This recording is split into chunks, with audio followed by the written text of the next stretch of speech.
Hi knitters, my name is Bethany and this is an offshoot video from the Capital K Knitting Podcast. This is going to be an edited finished object explanation. So I knit the By the Campfire Cardigan. It is a sideways construction in the round colorwork steeked at the bottom design. And I absolutely love it. I've been wearing it a bunch. Even with the yarn being pretty rustic, it's already like got some little pillies here because I've been wearing it constantly. I really like it. However, there are a couple things that I've decided I want to change on it. And so I'm going to be doing that and showing you.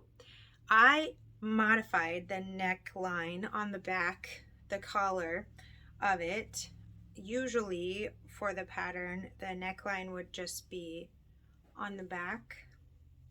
It would just be flat like that, and then your ribbing would show up on the front like this. Like it would just be flat across the back because there is no ribbing attached on the back when you knit this cardigan to pattern. However, I like my neck to be really warm, so I wanted it to come up a little bit, which has been a good decision, except that it's kind of there's not enough fabric for it to work well. So you can see like my bind off here is really, I blocked it as far as it will go. So that was on purpose because I was trying to shape it the way I wanted it to be shaped. And I'm going to stand up so that you can see kind of what I'm talking about. Okay, so when I put it on, I really like the way that the back looks. I like the way that it fits and drapes in the back. I really like, I don't know if you can even see it far enough, but I'll get on my toes as much as I can. I like the way that that looks. I like the way that everything is there. It looks straight and like uniform and really good. But here, this kind of doesn't lay flat. It kind of like, unless I have my arms out like this, it comes in like this when I wear it, which is a look. It's fine. But the reason it's doing that is because there's not enough fabric back here. This fabric is like pulling into the back of my neck because there's not as much to deal with this curvature around, which I didn't think about. I just thought, oh yeah, I'll knit the ribbing all the way up and then connect it at the top and I'll be good, and then it'll go around like that. But that's not working as well as I thought, and so it's pulling the shoulders back a little because my neck exists in that space, and it's also pulling, because it's doing that, it's pulling these forward. Now, if I've thought about like belting the cardigan, and I would just wrap it and belt it that way, but I'd like it to be able to actually hang straight without me having to like put it there. I also was thinking about editing the sleeve length for it because this is the shortest sleeve length and body length that's in the pattern. This is as short or as short as this, or as narrow as this width gets. So when I have my arm out like this, it's kind of, right there on my wrist. But when I bend in, because this is like a little bit bat wingy, this fabric pulls it way down. Like it turns into a 3/4 length sleeve all the time because I'm moving around, and my elbows fit in this pocket here, like right outside of this. This is where you join them together, and my elbow is always in this white, at the beginning of the white color work. So I'd like it to be a little bit longer, and I was thinking if I took it down maybe 10 more rows, like I like how, because I did the ribbing 10 rows, that's a little bit longer than the pattern suggests, but I think if I did, another 10 rows, that I'll get to where I want it to be. And I'm gonna do the neck edit first, because the way that your neck and shoulders and sleeves in a sweater work all, affects each other. Like if your sleeves are too short and you're constantly pulling this, your neck is going to go like that. And if your neck is wrong, your sleeves are probably going to be wrong. And so, yeah, so I am going to edit the neck and see if I actually need to do 10 more rows, or if it'll be shorter, or maybe nothing at all. Maybe it'll fix everything. We'll see. And I'm going to see if I can do a little triangle on the back.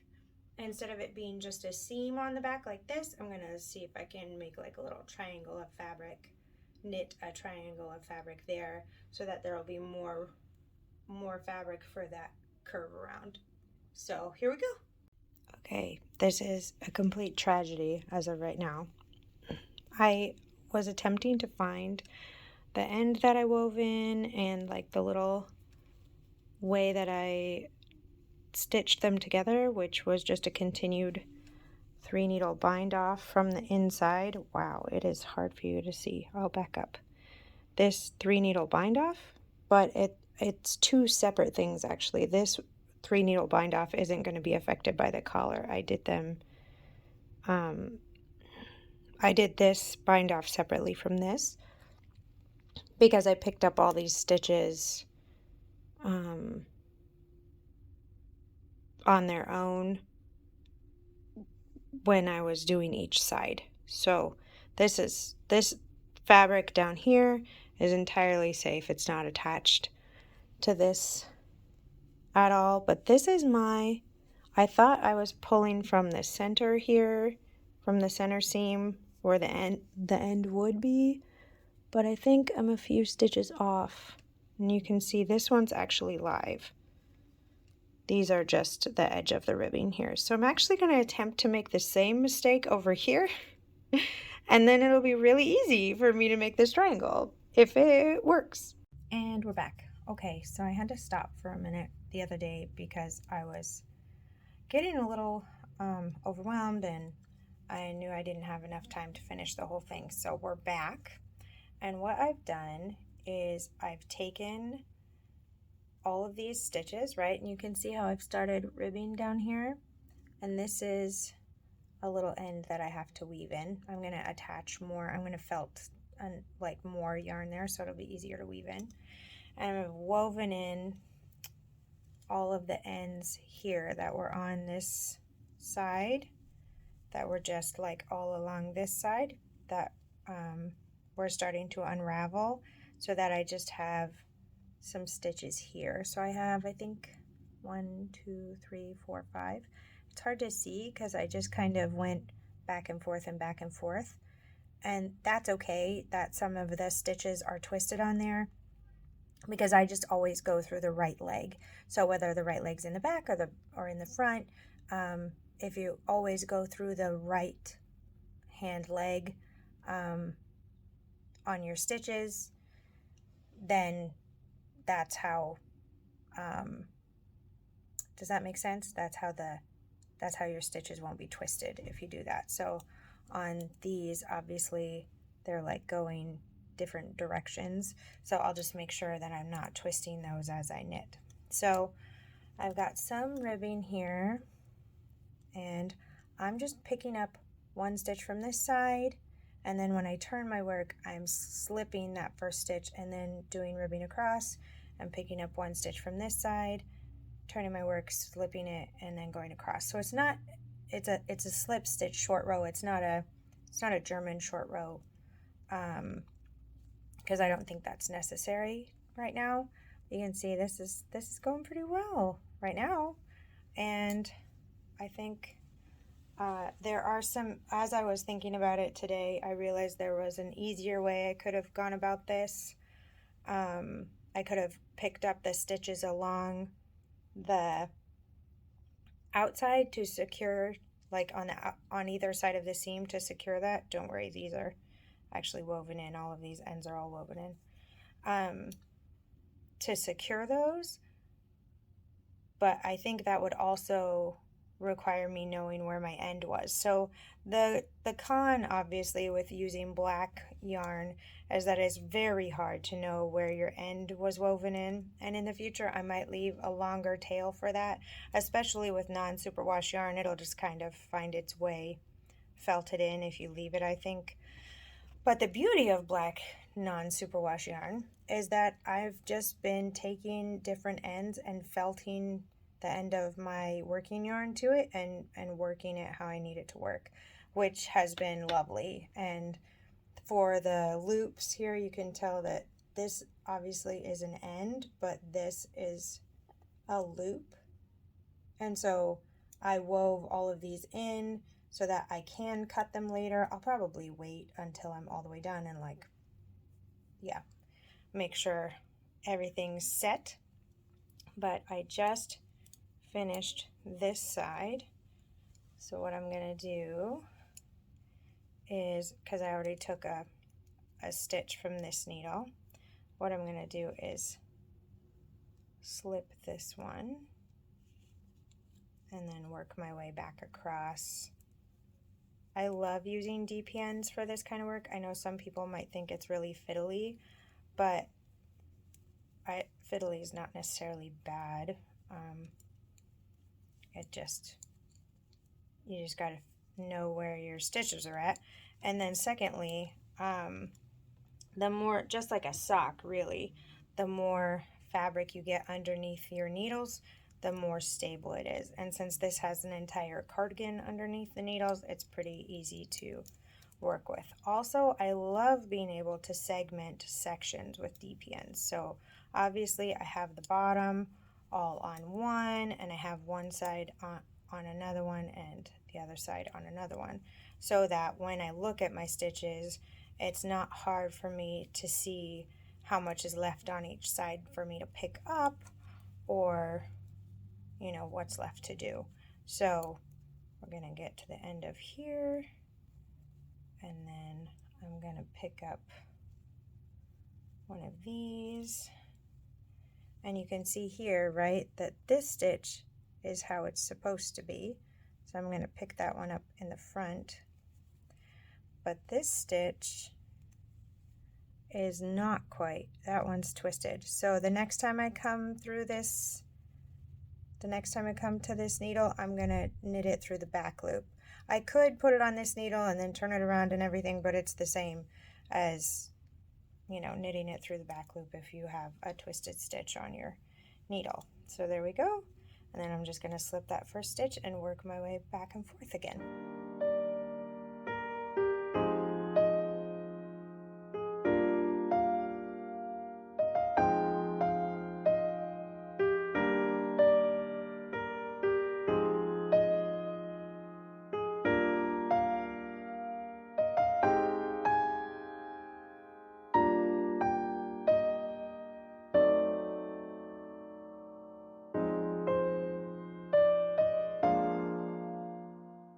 Okay, and here we are. That is the back now.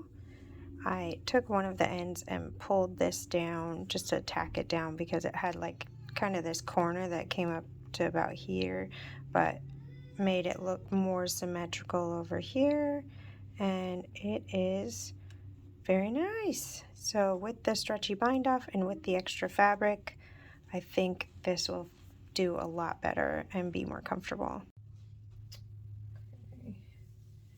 Here is the try-on. Oh, and already this front part is laying better. It's not like coming in like it was. That's better.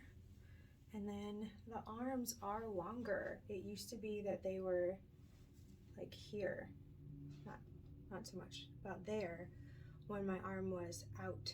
And so now they're, I think, where I would want them to be. Wow, that's great. They're just that little adjustment on the back.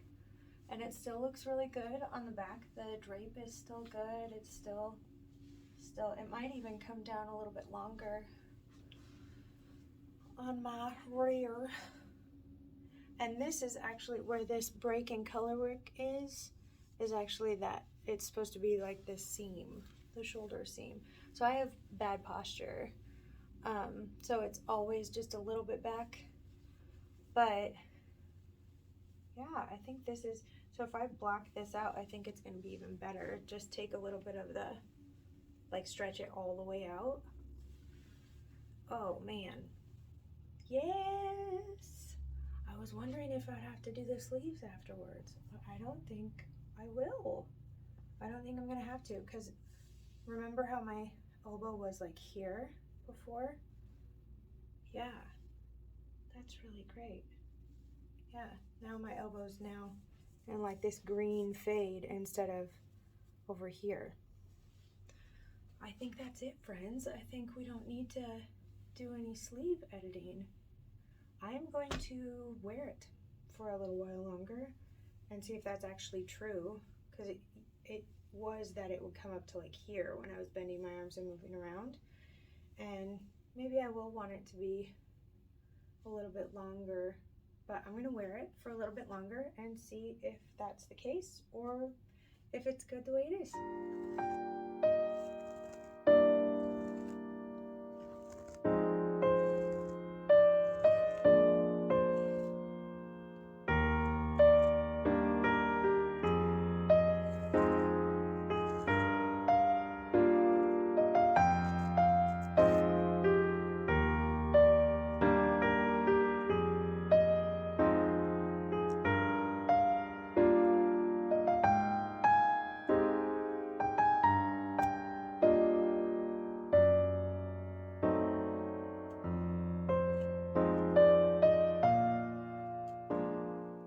When I have my arm down, it stays here, right? Which is kind of a regular length for a sleeve. But the more I move throughout the day and just move around, it comes up to here and just kind of sits there, like just keeps sitting there, even with the collar adjustments that I did, the back of the collar adjustments. So I just finished, let me hold you like this. I just finished adjusting this sleeve, so I gave it, I just put about 11 rows, well, added about 10 rows, and then did 10 rows of ribbing and then bound it off. And I still continued doing the decreases on the sleeves. And obviously I haven't blocked this part, so it's a lot, it looks a little more balloony than it's gonna look when I block it again. But I already like it so much more being this length, that I'm definitely gonna keep it this way. I'm just gonna weave this in and then block it after I do the other side, which I'll probably do tomorrow, and then give it another block, because not only do I think that'll be nice for the sleeves, I think it'll be good to block out the back of the collar and see if that helps it. Every once in a while it's sliding off my shoulders, and I don't know if that's just from this ribbing on the back not being blocked at all, and so it's, you know, smooshy, and if that's kind of pulling it back.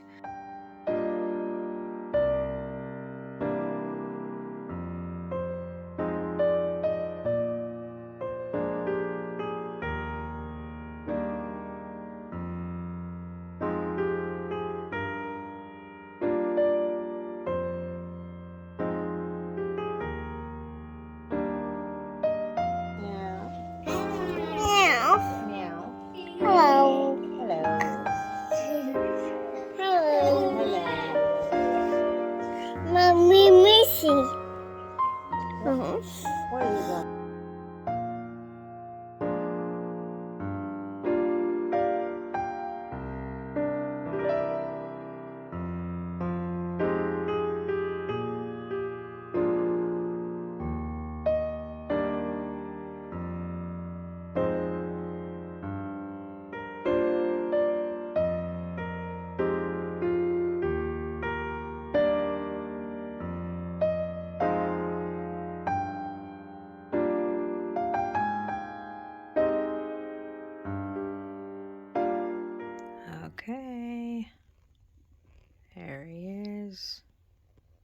mostly symmetrical. Yeah.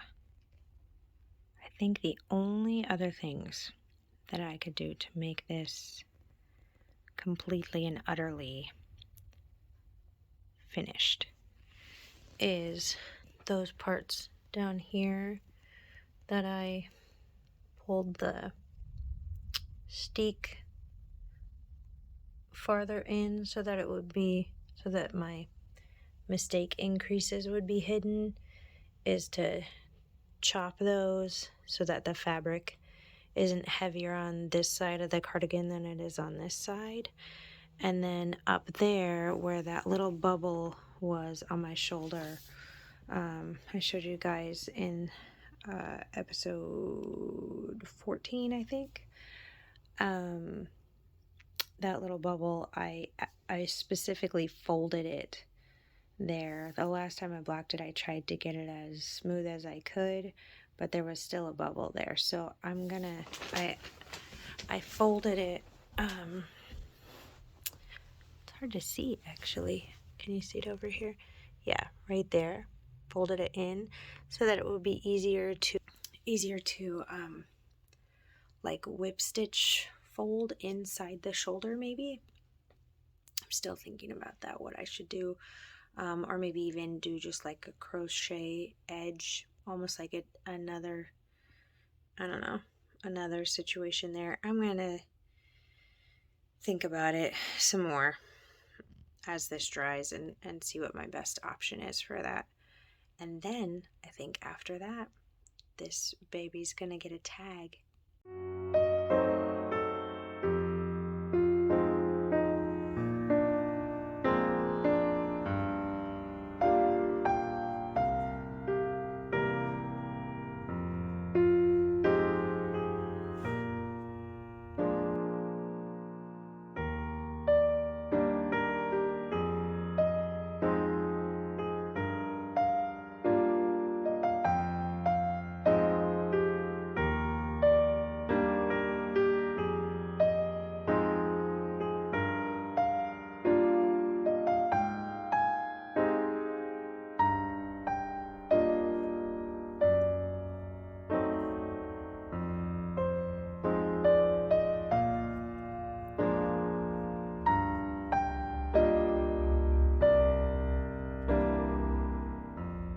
Hi friends, this is the review portion of the video.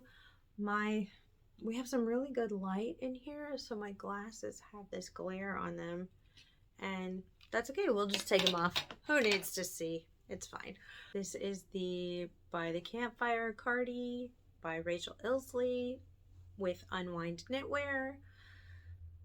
I'm sure you've seen it 1,000 times. If you follow me on Instagram, I've just been so happy with it and I wear it all the time. So I'm gonna run through the process and the end product because I know that as knitters, we're all kind of on a different part of that spectrum.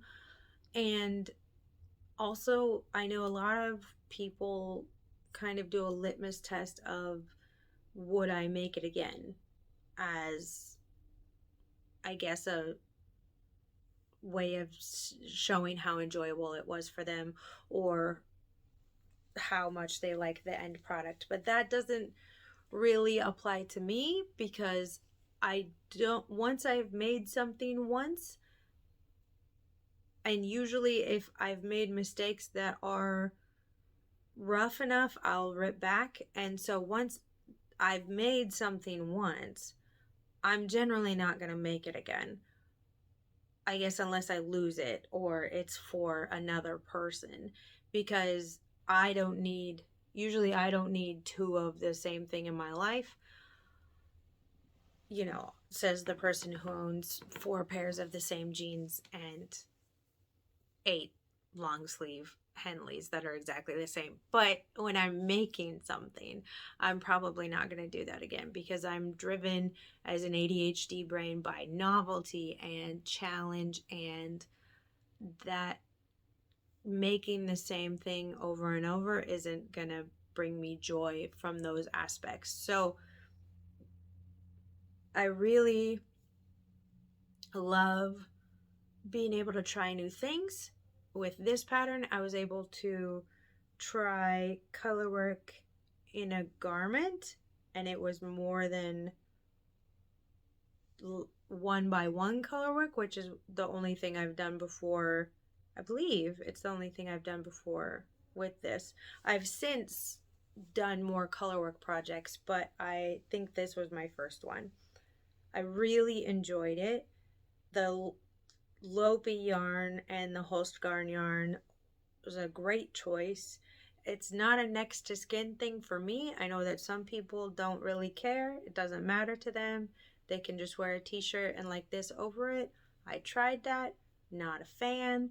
But with this flannel shirt underneath it or one of my long sleeve shirts underneath it, I really love it. It's so cozy. So, yeah, just warm, wonderful. Also, because of the nature of the Lopi yarn and the blooming factor of the Holstgarn yarn, it's very light, so it's not super heavy. I don't mind heavy sweaters if that's what I'm looking for that day, but I like that this isn't heavy, and it's also kind of like drapey. That's kind of nice. The process was wonderful. I loved the process. You've got an interesting cast on technique. You've got knitting the garment sideways. You've got your color work and then fading into different colors and then more color work and fading into colors. It was engaging the entire time. It was engaging almost the entire time. Once I got to the bottom ribbing, I was a little bit I was doing autopilot, but the rest of it was so great. I loved the process of it the whole time. The first time I did the bind off on the arms, I did a just a regular bind off, but I did a stretchy one the second time, and I like that better. I did a regular bind off on the ribbing as well, but I kind of wish I had done a stretchy one for the whole thing, because for blocking it, I think that would have been really nice. So I did a stretchy one for the back here, for that collar, just to give it a little more give. It can go a little bit there. So the process was wonderful. The color work isn't hard. You're not dealing with more than 2 colors in any of the rows, and the fade in the color work is fun, where it goes from one color to the next in these little diamondy, I don't know, kind of like 8-bit looking diamonds. I realize it's not that, but that is what it felt like when I was knitting them, and it was really fun. It was also easy to see where I made a mistake, and I could drop down for a second and fix it, which was nice. Instead of it wasn't complicated. I think the most complicated parts of the pattern are the cast on, which if you're a toe-up sock knitter might not be as complicated for you, and then the steeking on the bottom, just making sure that all of that was secure was really important to me. So that was another part that was a little, took quite a bit of focus for me. If I were to knit it again, what I would do is cast on both sides at the same time. I would even go get 2 fixed circular needles and just do it, because it's helpful to be able to do like a magic loop thing at the beginning, because the cast on is a little bit different, and then by the time you're done with the magic loopiness, it's getting to the point where that circumference would fit it anyway. So that was cool that you could do most of it with one needle set. The ribbing is a different needle size, but I would cast on the sleeve cast, like this is the cast on, right? Like this here, this line, that's the cast on. So I would do both sides, and I would just knit each section. I would do like this color work, and then this one, and then do this fade, and then this one, and this business, and then this one. Like do it that way so that I wouldn't have to make so many notes. I made some notes on it, and then by the time I got to the other side, I wasn't sure what number I should be looking at, and I think that would have saved me a lot of headache. I also love doing 2 socks at a time that way concurrently, and I think it just helps with not taking up as much brain space for me because I know what I've just done, and I can do that same thing on the next side. So I would definitely recommend doing it that way if you're going to cast it on. Also, definitely what the pattern instructs you to do is to do this side, then pick up the stitches and do the sleeve, and then do this side, then pick up the stitches and do the sleeve, and then join them in the center. I didn't do that because I thought that I'm never going to know if this sleeve is going to fit me correctly. And I still didn't when I did it the first time. I went back and obviously knit the sleeves longer the second time around, and I like them a lot better. I still find that this sleeve, maybe because I move my right arm around more, still wants to sit like right here. So I have to pull it down every once in a while, but I think that's just the nature of the batwing dolman situation. Speaking of that, let's talk about expectations for a minute. So my expectation for this project is actually exactly what I got from it. I knew it was going to be more batwingy, cocoony as a cardigan, but I will say the example photo on the pattern does not show that type of garment. On the pattern example photo, her arms are right next to her sides. There's no indication that this isn't like a tailored to the shoulder and arm type of fit. And also in the pattern, it's noted that the model in the photo has added 2 inches of length onto the garment so that it will fit her body type correctly, which is fine, except it doesn't tell you how to do that in the pattern. You just kind of got to figure that out, which, you know, I guess is okay, but I was looking for that. And if you've never made it before, I think there should just be a note about it, you know? It's not hard to write that down. And then secondly, I don't think that the sample photo of your pattern should look different than what the product looks like when it's done. So every test knitter's photo looks different than the example photo that's in the pattern. It looks like this. It looks like this business here. It looks very cozy, very relaxed fit, cozy, which is okay for me because when I saw it, it was on Cat of Heather and Hops, and she looked very cozy in her garden, knitting on something while she was wearing this. She had it wrapped around so like a blanket, and that is why I wanted to knit it, because of what it looked like, like what hers looked like. I don't think I would have knit it had I seen the example photo, because I wasn't interested in making something like that at the time. So not only would I have not knit the pattern had I only seen the pattern itself without looking up everybody's Ravelry project pages, which would have been a loss for me and a financial loss for designers, right? If people see your pattern and they don't want to buy it because it's not accurately represented, that's a loss. And also I wanted to thank the tester who put up a picture of the back of the neck of the cardigan. She's the only one who did it. I think everybody else had like long hair, and she has long hair too, but she pulled it all up so you could see the back. And I really appreciate that, because that picture by itself helped me make a determination on the modification I did for the collar for my own. And I still stick by it. I like how it is. And yeah. So great yarn choice.